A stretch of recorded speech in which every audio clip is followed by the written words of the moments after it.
dar início à nossa reunião. Vou ler uma página do livro Sabedoria Todo Dia, de Lourival Lopes.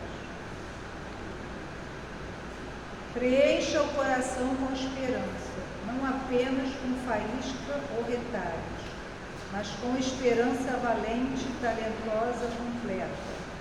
O seu coração agradece o jato de esperança que recebe de sua mente. Assim como uma bateria recebe carga do gerador, esses jatos são energias da vida para o coração. Ao receber o pensamento de esperança, o coração vibra calmo, desafoga-se, liberta-se de pressões e transforma-se o fluxo mental em contentamento e paz. Quanto maior o fluxo, melhor o resultado. A bateria do coração jamais se torna emprestada. Alguém vai fazer a prece? Oi? Faz a prece. Então, gente, vamos agradecer a Deus, elevar nossos pensamentos. Mais um sábado aqui reunidos no Grupo Caridade. Que Jesus, os amigos espirituais, possam nos amparar, nos auxiliar, possam estar presente nessa reunião, amparando o palestrante, que a gente possa sair daqui melhores, mais confortáveis, com mais esperança nos nossos corações. Que Jesus possa abençoar todos. Muito obrigada, Senhor. Graças a Deus. Pode usar essa aqui.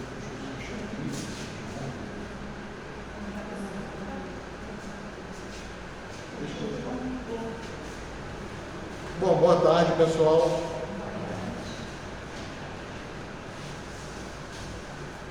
A gente hoje vai falar, hoje era um palestrante que não pôde vir, né? Então a gente acaba sempre assumindo aí a responsabilidade de ficar com o tema.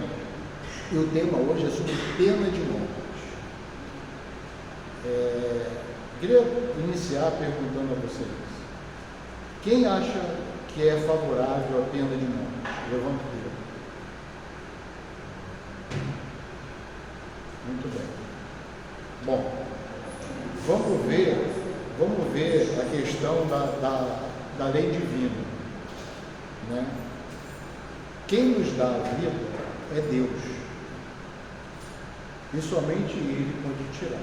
Nem mesmo nós podemos tirar a nossa vida através do suicídio. Aquele que infelizmente comete o suicídio ou mata outra pessoa, essa pessoa vai ver no mundo espiritual, porque o espírito não morre. A gente aprende aqui que o espírito não morre. Então, se o espírito não morre, o que acontece? Essa pessoa que tirou a vida de outro, ou tirou a própria vida, ela vai ficar vendo aquele quadro se multiplicar várias vezes, como se você ligasse um gravador ou uma televisão e repetisse aquela cena várias vezes. Então isso aí já é um sofrimento muito grande para o espírito. E além de tudo, a lei divina ela não pune, mas ela educa, né? A gente, na doutrina espírita, a gente não fala mais daquele Deus antropomórfico. O que é o Deus antropomórfico? É o Deus de forma humana, é aquele velhinho que está com cajado, barba branca, cabelo branco, aquela figura simpática, mas extremamente rígida, que pune. Mas Deus não pune.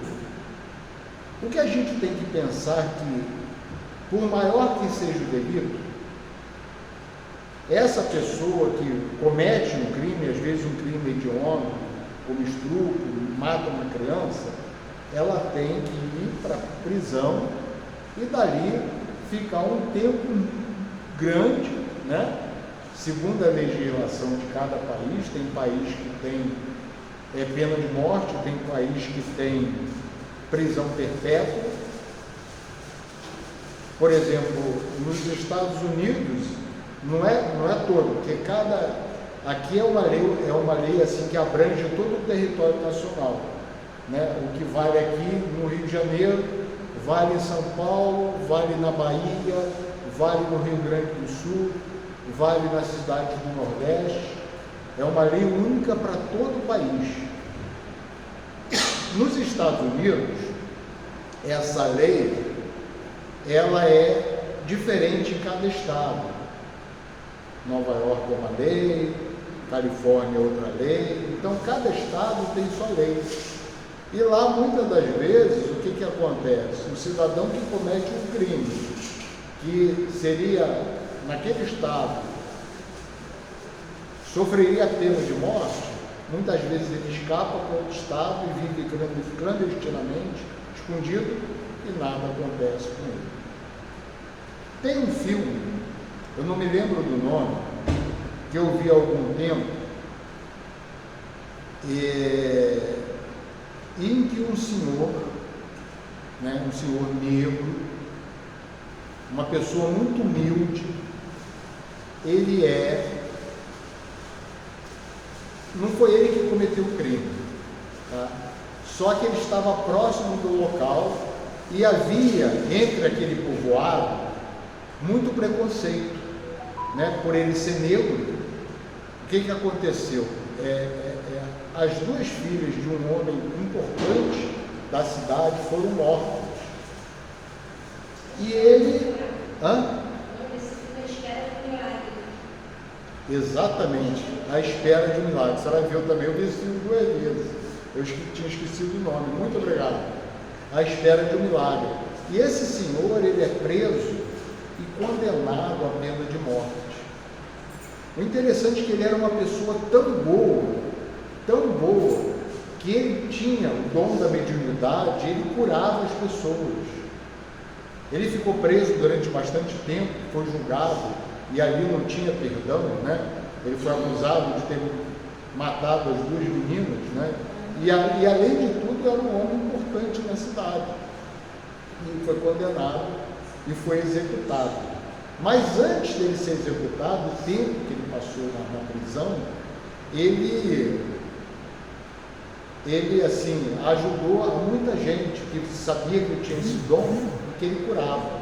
Curou até lá pessoas que eram lá do presídio, ao chefe do presídio, né? Uma vez tiraram ele à noite da prisão para ir na casa de uma pessoa, para ele curar. Então ele tinha esse dom, mas nem por isso ele escapou da pena de morte. Então a pena de morte, ela não é a solução para acabar com a criminalidade, porque se fosse assim, os Estados Unidos, que em muitos estados tem pena de morte, não resolveu. O Brasil é um país que, se eu não me engano, não sei se eu estou enganado, é o terceiro país que tem mais presos no mundo. Os Estados Unidos está à frente, tem mais presos que o Brasil, mesmo porque a população está em torno de 300 milhões, no Brasil está em torno de 210 milhões de habitantes. Mas lá, devido à liberação das armas, vocês veem isso, né, na questão do repórter, né, passa isso aí na mídia, que de vez em quando ocorre alguém pegar uma arma e sair matando criança. E a gente importa tudo que é bobagem dos Estados Unidos. A gente tem que importar as coisas boas. Coisa que não acontecia aqui no Brasil, está acontecendo agora. Pega uma pessoa desequilibrada, vai, entra numa escola e mata a criança. Mas mesmo assim, como o espírito não morre, se você mata o corpo, o que acontece? Você não mata o espírito. E aquele espírito revoltado, perturbado, ele vai ficar influenciando outras pessoas a cometer o mesmo crime. Por isso, além da questão da lei do amor, é melhor manter a criatura presa no corpo físico, dentro de um presídio. Por quê? Porque preso ele não vai fazer nada, mas em espírito ele pode tentar influenciar outras pessoas de cabeça fraca. Isso é um ponto, tá? Aí a gente vê que no decorrer da história, e a pena de morte existe em vários países do mundo. Na antiguidade, na época lá de Jesus, né, as pessoas assim sofriam a morte de uma forma assim muito fácil. Porque o que imperava naquele momento era a lei do dente por dente e olho por olho, chamada lei de Talião, né? Mas essa lei já foi até uma evolução para tempos atrás, em que a criatura roubava, você matava. Quando chega a lei de Talião, o que acontece? Ah, a pessoa roubou, corta a mão. Não mata a pessoa não, corta a mão dela, porque ela roubou. Então já foi uma evolução, não é verdade? Não matava a pessoa, mas cortava a mão se ela tivesse roubado. Então, já houve, em relação a tempos atrás, houve uma evolução. Com o advento de Jesus, ele veio falar para nós a lei do amor. Isso não quer dizer que a lei do amor, ela passa a mão na cabeça de ninguém, gente. Não quer dizer isso. Não faz com que a lei do amor faça, ah não, tadinho, ele fez o mal, matou, estuprou, solta ele, deixa ele solto para cometer outros crimes. Não é isso. Mas a lei do amor, ela proporciona chance da criatura, mesmo lá na cadeia, de se recuperar. É difícil? É difícil. Mas tem muitos casos, e a gente, agora eu sei quem faz esse trabalho muito, são os nossos irmãos protestantes, mas os espíritas também tem alguns espíritas que fazem, e no passado tinha mais espíritas ainda, que visitavam presídios e que levavam a palavra do Evangelho para aqueles presos, para aqueles presidiários. Muitos se recuperavam, outros não. E o que acontece geralmente com a questão da pena de morte? Quem morre só é pobre. Dificilmente o rico vai morrer, né? O pessoal diz assim, o ladrão de galinha que morre com a pena de morte, com a lei da pena de morte. Aquele que tem dinheiro vai pagar bons advogados, vai arrumar um jeito, vai influenciar o juiz, vai acabar não acontecendo nada. Às vezes vai para a prisão perpétua, mas não vai para, né? Também tem isso. Então, a gente sabe que a evolução da humanidade, ela ocorre gradativamente. De vez em quando a gente regride. O que está acontecendo hoje no mundo? Hoje no mundo tem várias guerras, né? Tem essa guerra lá da Rússia com a Ucrânia, tem a guerra agora de Israel com Hamas, mas na verdade está afetando os palestinos, porque eles vivem na mesma região do que esse grupo terrorista. E tem outras guerras, tem conflitos lá na África, tem vários conflitos. Isso é o quê? Isso, traduzindo, é uma pena de morte. Pena de morte também é deixar uma criança morrer de fome. Também é pena de morte. Uma criança desassistida. E aí a gente vê que o mundo todo ainda, ele está envolvido nessa ignorância e nessas falsidades que as pessoas têm de falar assim, eu quero a paz. Quero a paz. Mas para você querer a paz, você tem que vivenciar a paz dentro de você. A paz, ela não pode ser imposta de fora para dentro. Ela tem que nascer de dentro para fora. Não é verdade?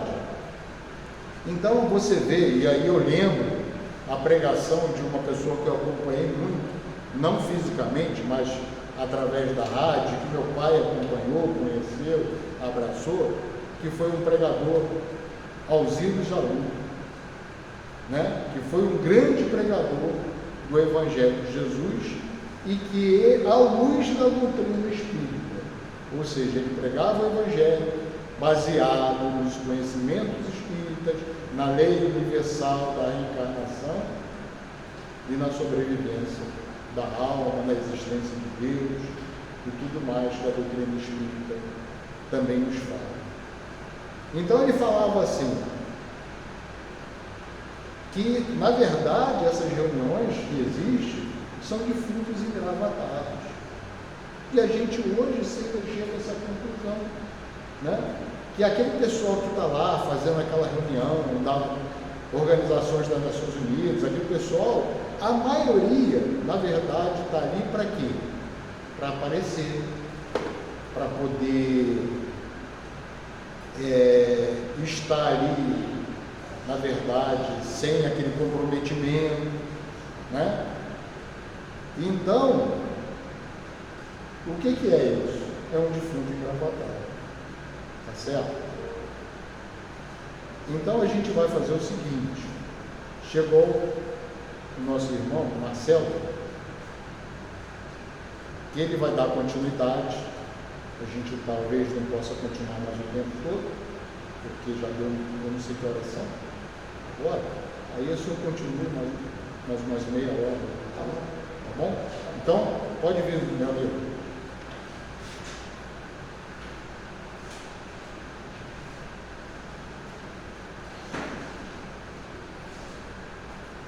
Então, vou passar a palavra para o nosso irmão Marcelo.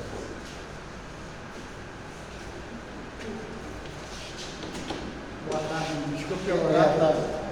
Eu vim de Jacarepaguá, então a gente nunca tem um imprevisto, né?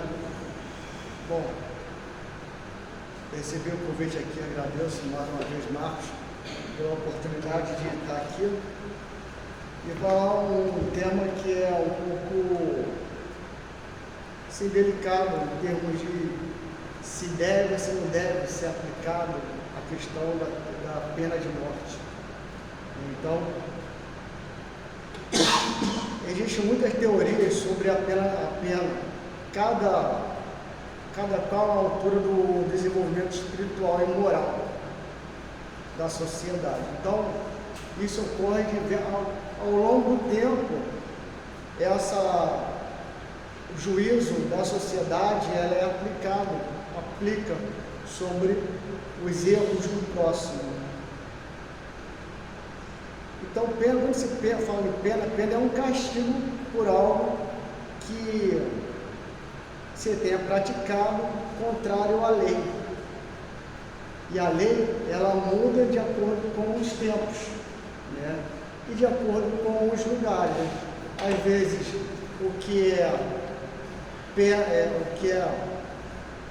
para um país, para uma civilização, para um determinado grupo, uma coisa negativa, por outro lado, não é considerado negativo. Antigamente se aplicava a lei olho por olho, dente por dente, né? Porque era a maneira de, se você me fez o mal, eu posso praticar o mal. E antigamente não existia lei, como nesse momento, né? Então, para se conter uma sociedade, um grupo em crescimento, teve que se colocar normas, colocar preceitos, né, do que é certo e do que é errado, e fazer correções. Antigamente, as correções eram sacrifícios, eram vários tipos de punições que eram aplicadas ao longo da civilização, até que ela foi se reorganizando e foi entrando, formando órgãos dentro de um Estado. Então passou a não ser só um povo, uma civilização, passou a ser um Estado, um país. E aí houve para se ter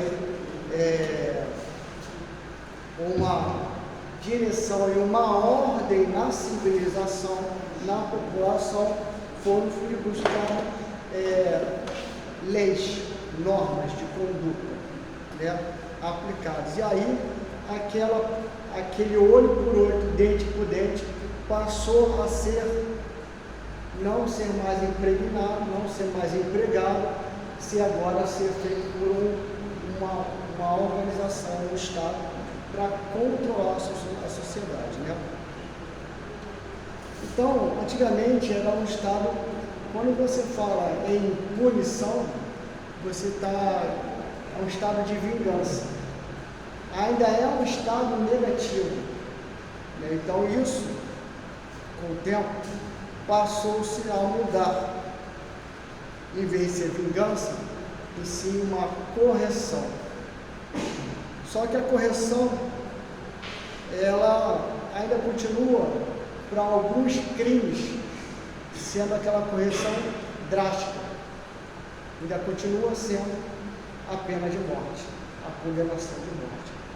Só que nós, humanos, toda a jurisdição, toda a regulamentação, nós somos falhos.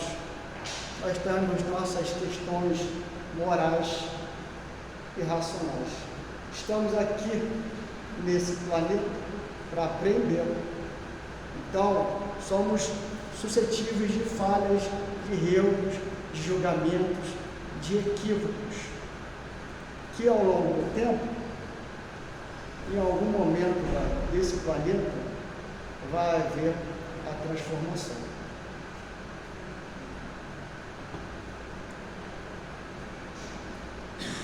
Então, o Livro dos Espíritos fala-se de Allan Kardec, trata da reencarnação. E o que é reencarnação? Significa ter um novo corpo, ter um novo instrumento, que possa ter um novo aprendizado. Então, o Espiritismo, que é uma doutrina da fé raciocinada, que é usar a fé do bem, mas com a razão, ter um sentido no que pensa, no que se sente, no que se vê. Ela passa a olhar a nossa existência com um novo sentido. Não o sentido só desse momento presente aqui na Terra, mas o sentido desse momento e dos momentos anteriores, de vidas passadas e das vidas futuras. Então nós estamos em transformação, contínua transformação, contínuo aprendizado, contínua oportunidade. Então o Livro dos Espíritos fala-se nesse conceito que traz para a gente da reencarnação, da gente poder ter um novo corpo e nova oportunidade.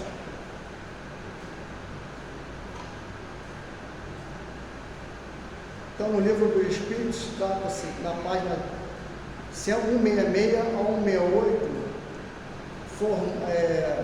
ele trata dessas questões. E que a resposta que a alma do ser humano para se aperfeiçoar. Essa oportunidade da reencarnação era para se aperfeiçoar e submeter-se a inúmeras reencarnações, dando em cada nova existência mais um passo para seu processo moral. Então nós sabe-se também que a gente não consegue a transformação fazer de uma hora para outra. Nada é para já. Um filho, um amigo, a gente dá uma orientação, nem sempre o filho e o amigo ou o parente aceita aquela palavra naquele momento. Não é porque a pessoa é teimosa, que a pessoa não quer. É porque pela sua condição, sua capacidade de absorver e colocar em prática. Então, nós estamos em aprendizado. E uma falha hoje pode ser corrigida ao longo da vida e ao longo da existência diante de várias oportunidades. E tudo isso é um desígnio de Deus. é uma criação de Deus, que não nos cabe julgar, nos cabe parar, refletir e tentar entender essas questões do aprendizado e da transformação pessoal. Está tudo nas leis naturais, na lei da conservação, na lei da destruição e na lei do progresso. Assuntos tratados no Livro dos Espíritos, que vai mostrar a cada um essa detalhe da vida, da conservação, da destruição, do progresso, da lei natural.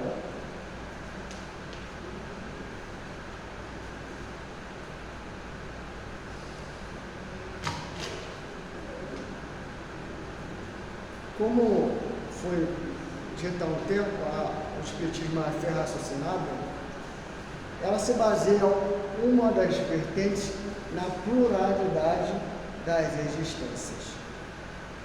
E não é só viver em uma só vez, é ter muitas vidas para reparar falhas e aprender.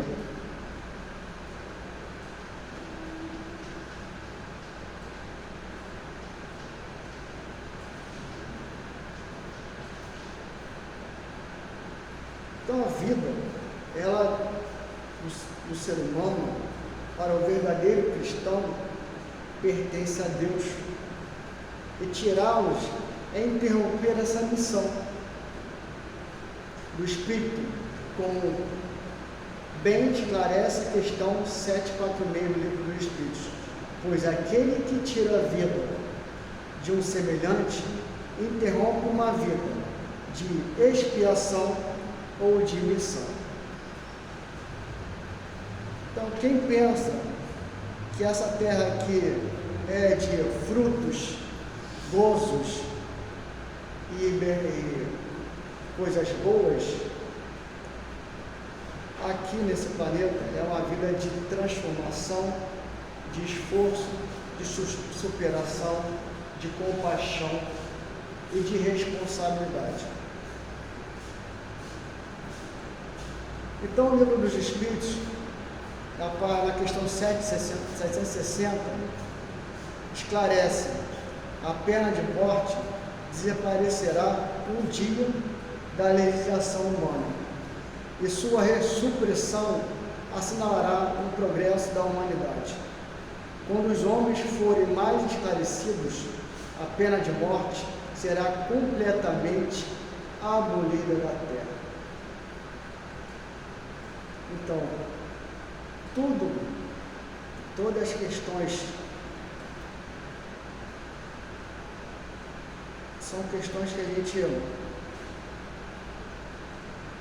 às vezes tem dificuldade de raciocinar, de se esclarecer. Então, como uma forma de, como não tem um entendimento, que é o espiritismo da compaixão, do amor, da paciência, da perseverança, então ainda é necessário aqui nesse planeta uma punição. Ora, uma punição não como um castigo, mas como uma repreensão. Só que não de morte. Que morte é a gente querer ser mais do que Deus. Se Deus é a bondade suprema, a criação, que quer o nosso bem, que tem paciência conosco, por que nós temos que ser tão rigorosos, tão severos com o próximo, se nós somos sujeitos a falhas, a erros, a equívocos? Então, um dos comportamentos necessários para que a gente possa ter o esclarecimento com o tempo é orar e vigiar. Primeiro, não sermos firmes com o outro, termos compaixão e paciência, mas sermos firmes conosco mesmo, para que a gente possa nos corrigir. à medida do tempo que a gente consegue não agir por impulso, não agir por raiva, não agir pela desânimo, não agir por tristeza, não agir por depressão, não agir pelas emoções, em vez de agir, parar, observar e deixar que o tempo mostre cada coisa. Cada coisa vai se esclarecendo no seu tempo. Às vezes uma pessoa que fala uma coisa que a gente fica com um certo sentimento, com o tempo a gente vai ver que aquilo que a pessoa falou não era aquilo que a gente entendeu. Então a gente é capaz de, com o tempo, sobrepor essas questões. Então a punição, a pena de morte, que é um meio de controlar certas coisas, certas transgressões do ser humano, ela aos poucos vai não ter mais sentido. Quando a gente trabalhar nossas qualidades morais, quando trabalhar a nossa força e a nossa impulsividade, tudo isso com o tempo.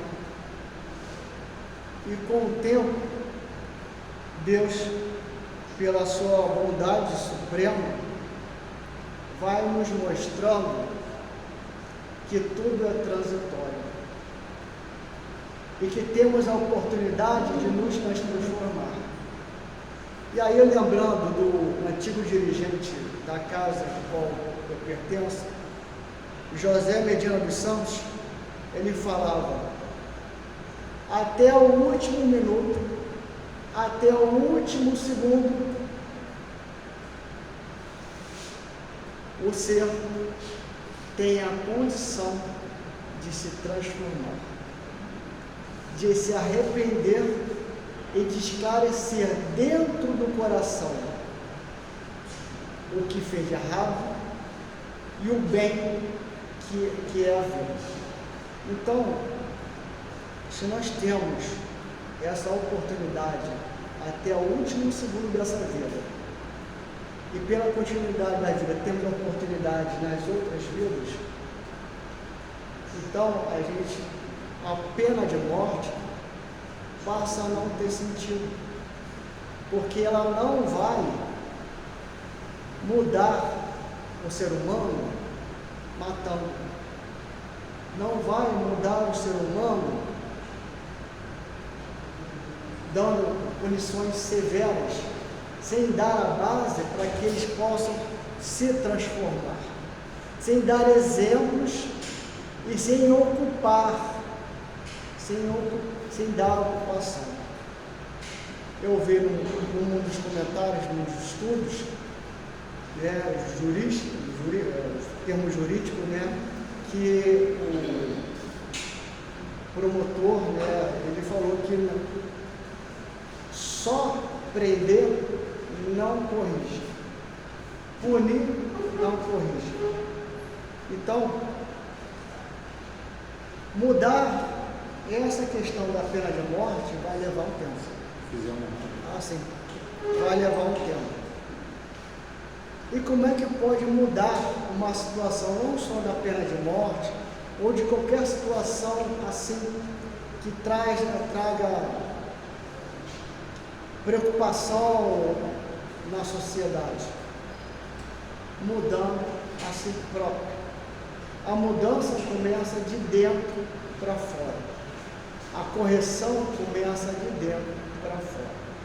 Cada um que fizer a sua correção, conter o seu impulso, olhar para as qualidades morais do próximo, ter paciência e compaixão, saber que cada um tem um certo grau de compreensão e grau de transformação, de ter ação.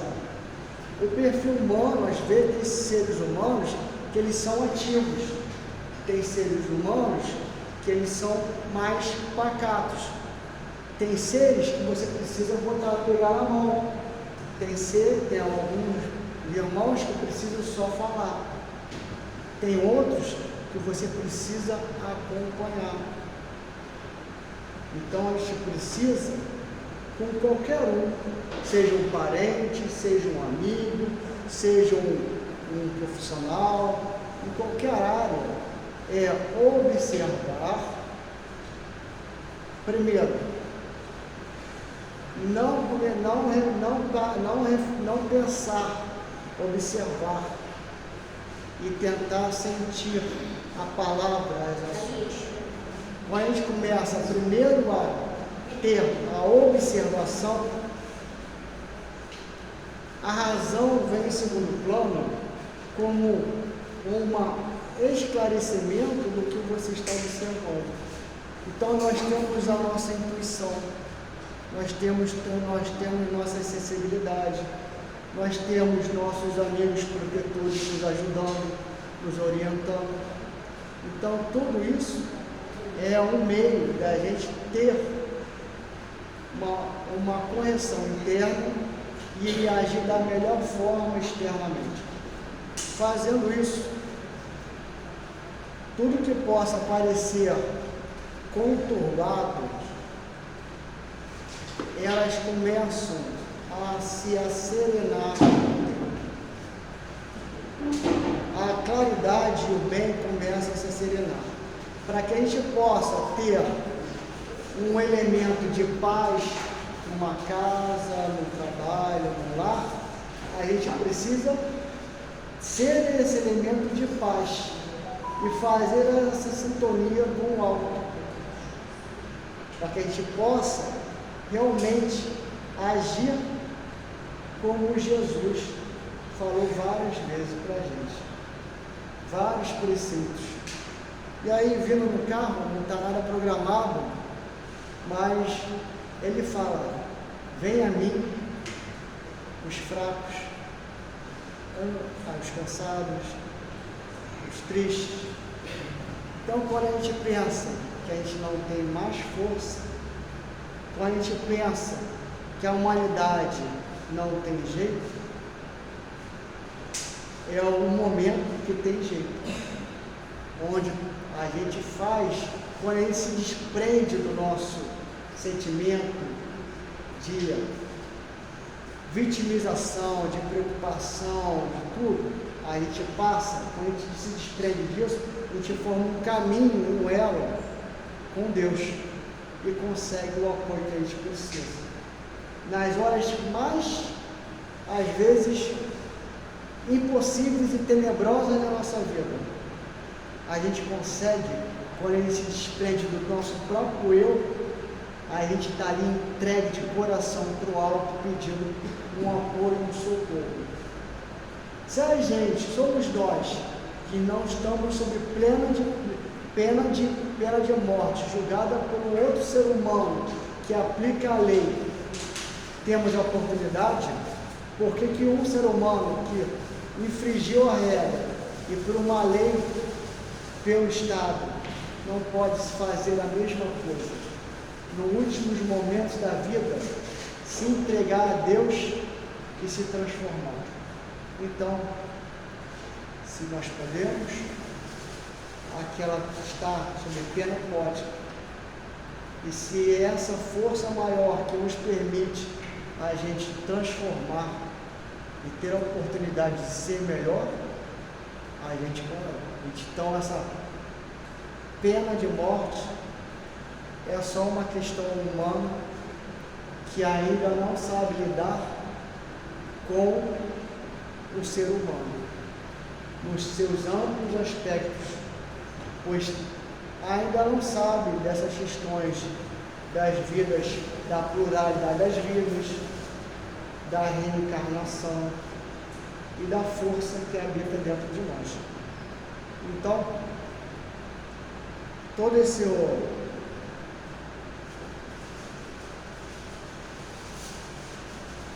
esse esclarecimento que a doutrina espírita vem nos trazer, Jesus já vinha nos trazer há muitos anos atrás, mas falava por alegorias, por parábolas, pela questão do entendimento do ser humano daquela época.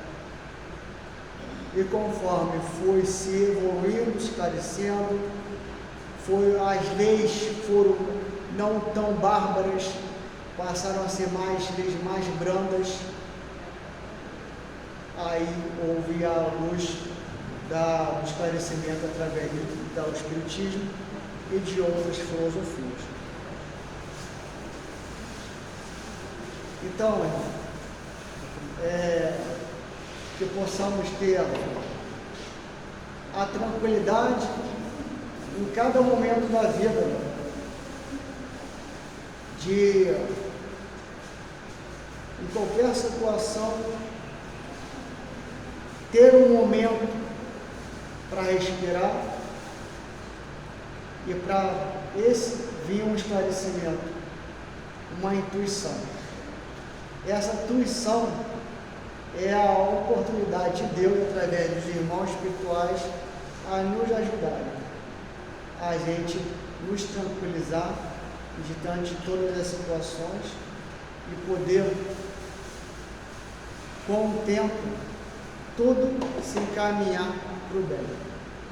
O bem sempre é o caminho e a lei divina da criação, a bondade, onde todos estamos em interação. Todos nós somos importantes uns para os outros. Tudo é importante. Tudo que acontece na nossa vida é importante. Não como uma punição, mas como um meio para a gente parar, para a gente refletir nas nossas ações e para a gente mudar a direção do nosso coração e das nossas ações. Se a gente tem essa oportunidade, aqueles que estão encarcerados, presos, sobre punições, também têm a oportunidade.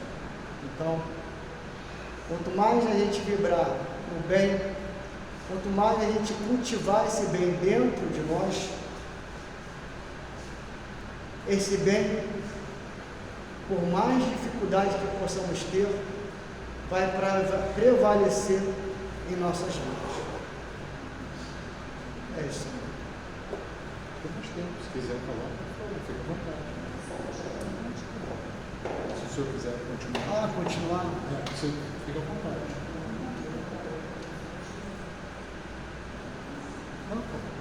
Fica à vontade. Tá? Se o senhor quiser levar mais algum tempo, não, eu fechou. Acho que o objetivo desse momento que está aqui presente é mostrar que nós somos uma centelha divina.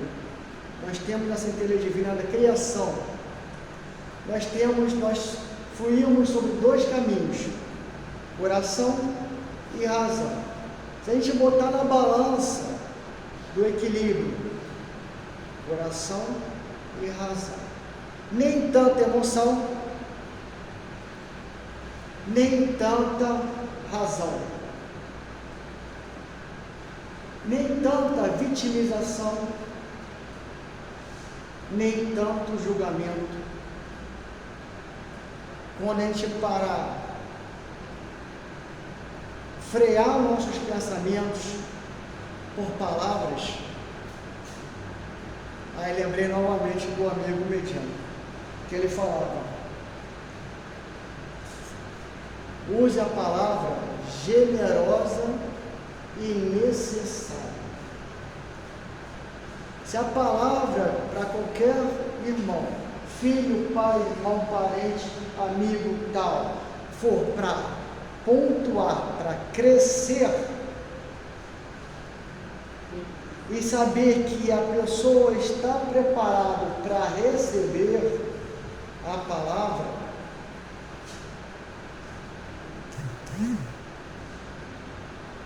aí é uma questão de ver o momento certo.